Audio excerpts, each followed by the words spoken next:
Hello everyone, I hope you all are doing good. So DSSB के papers जो हैं कभी भी हो सकते हैं, वी ऑल नो। एंड हमारी जो है तैयारी, मैंने आप लोगों को पहले भी बताया, हर क्लास में मैं आपको बताती हूँ कि बेटा अभी से तैयारी स्टार्ट कर दो, क्योंकि जिस दिन नोटिफिकेशन आया उसके बाद फिर बिल्कुल भी पता नहीं चलेगा कि कब एडमिट आ गया और कब आपका एडमिट कार्ड आ गया और कब आपका एग्जाम्स का डेट आ जाएगा। ऑलराइट, सो अभी टाइम है, अभी रहते रहते तैयारी कर ले। इंग्लिश में तैयारी कैसे करनी है, इंग्लिश बहुत वास्ट है, और कैसे आपको 20 मार्क के लिए तैयारी करनी है इंग्लिश के जनरल पेपर की, उसके आज हम बात करते हैं। ऑलराइट, सो सबसे पहले जो हमारे इंग्लिश का सबसे इंपॉर्टेंट टॉपिक जो मैं आपको बोल सकती हूँ वो है टेंसेस। ठीक है, टेंसेस अगर आपके कंप्लीट है तो उसके वजह से आपका वॉइस भी कंप्लीट हो जाता है, नरेशन भी कंप्लीट हो जाता है। टेंसेस सिर्फ और सिर्फ वॉइस और नरेशन के लिए ही इंपॉर्टेंट नहीं है, आपका बेसिक फाउंडेशन ले करता है आपका टेंसेस। टेंसेस की वजह से कई बार जो है एरर डिटेक्शन में गलतियां होती हैं, और एट द सेम टाइम हमारे जो फिल इन द ब्लैंक्स है उसमें भी आपको प्रॉब्लम्स नजर आएंगी। Alright, next is preposition and articles, very important. To कहाँ लगता है, इन टू कहाँ लगता है, इन कहाँ लगता है, ये सब पता होना चाहिए। बिसाइड या बिसाइड्स, कहाँ डिफरेंस है, क्या डिफरेंस है, ये सब आपको यही बताता है। तो बहुत ही बेसिक हमें जो है, अच्छा बेसिक जो हमारा जो सेट होता है उसके हिसाब से हमें प्रेपोजिशन और कंजंक्शन की तैयारी करनी है। बहुत ज्यादा डीप में जाके पढ़ने की जरूरत नहीं है। ऑलराइट, अभी आपको लग रहा होगा कि जो बच्चे हम मेरा रेगुलरली क्लास नहीं देखते उनको जरूर लग रहा होगा कि मैम तो ऐसे बोल रही, नहीं, एक बार क्लास आके देखो, एक बार आप जो है DSSB के प्रीवियस ईयर के क्वेश्चन पेपर्स उठा के देखो। बहुत इजी लेवल नहीं है, लेकिन इतना ही है कि अगर आप कंसिस्टेंट मेहनत करो, 1 घंटे की 1.5 घंटे के रोज का आप इंग्लिश के लिए टाइम निकालो तो आपका आराम से 20 में 20 आ सकते हैं। ऑलराइट, अगला है आर्टिकल्स। सबसे बड़ा प्रॉब्लम हम हमेशा देखते हैं कि हमारे जो आर्टिकल से क्वेश्चंस आते हैं, है तो बहुत छोटा सा टॉपिक, लेकिन जब क्वेश्चंस आते हैं तो डाइसी आते हैं। आर्टिकल से अक्सर हमें जो है एरर डिटेक्शन में DSSB में क्वेश्चंस देखने को मिलते हैं और बच्चे गलत करके आते हैं। द कहाँ लगाना है, अ कहाँ लगाना है, एंड कहाँ लगाना है, सब कंफ्यूज हो जाते हैं।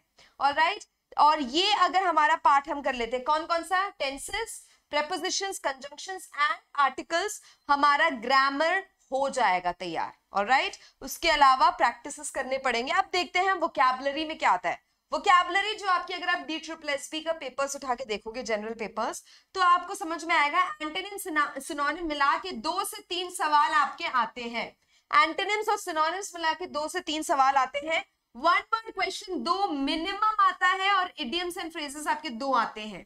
आपको यकीन नहीं, आप खुद अपने क्वेश्चन पेपर्स उठा के देखो, आपको यही पैटर्न नजर आएगा। तो कितना मान लेते हैं इसको, एक दो, इसको अभी फिलहाल के लिए 2 मानते, 2 2 4 4 5 6 सवाल तो सिर्फ और सिर्फ आपके वोकैबुलरी के हैं, वो भी 20 सवालों में।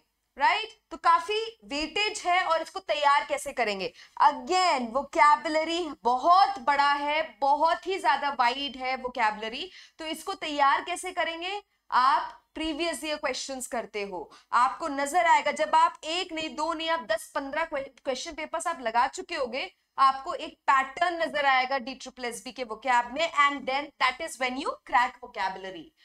अगेन, ये करने के लिए आपको एक दिन में 10 घंटे देने की जरूरत नहीं है, आपको रोज 1 से 1.5 घंटा देना है। ये मत सोचना कि मैं आज 10 घंटे पढ़ूंगा तो मेरा क्लियर हो जाएगा, टाइम वेस्ट है। रोज आप 1 से 1.5 घंटा दो और आपका जो है आई कैन अश्योर यू 20 में 20 आएंगे, अगर आप ऐसे फॉलो करते हो तो। नेक्स्ट लास्ट थिंग जो मुझे बताना है, रीडिंग कॉम्प्रिहेंशन। इसमें से आपके 5 सवाल जो है बनते हैं ऑन एन एवरेज। अब ये 5 सवाल कैसे निकाले, कुछ नहीं करना है, रोज सुबह उठ के 15 से 20 मिनट न्यूज़पेपर पढ़ना है। अगर आप न्यूज़पेपर पढ़ते हो, तो आपको जो है काफी ज्यादा आपके रीडिंग में जो है आपको इंप्रूवमेंट दिखेगा। आप रीड बहुत ही फ्लुएंटली कर पाओगे, समझ आप बहुत ही फ्लुएंटली कर पाओगे, एंड इससे ज्यादा कुछ नहीं मांगता आपसे रीडिंग कॉम्प्रिहेंशन। ऑलराइट, अभी जो हाल ही में DSSB के पेपर्स हुए थे नॉन टीचिंग और इसके, उसमें भी हम देख रहे थे इंफॉर्मेशन बहुत दिया है, पैसेजेस छोटे हैं लेकिन इंफॉर्मेशन दिया गया है। तो उस इंफॉर्मेशन को याद रखने के लिए या माइंड, दिमाग में जो है उसको रिटेन करने के लिए रीडिंग करने की आदत होनी चाहिए। अब ये सब कुछ आपको कहाँ मिलेगा? 12 बजे रोज मेरी क्लास होती है यूट्यूब पर, फ्री है, रोज आइए, PYQs रोज करवाती हूँ। और यकीन मानिए जो बच्चे ये क्लास अटेंड कर रहे हैं पिछले 1 महीने से, they are well versed, they know कहाँ से कैसे क्वेश्चंस आते हैं। एक बार अटेंड तो करके देखो, राइट? सो ये तरीका है जिससे आप 20 on 20 अपने जनरल पेपर में DSSB के ला सकते हो। And this is a very dicey topic. English हमेशा, लैंग्वेज फॉर दैट मैटर, बहुत ही डाइसी होता है क्योंकि वही डिसाइड करता है कि किसका क्वालिफाई होगा या नहीं। So on this note I will just and it. Thank you so much.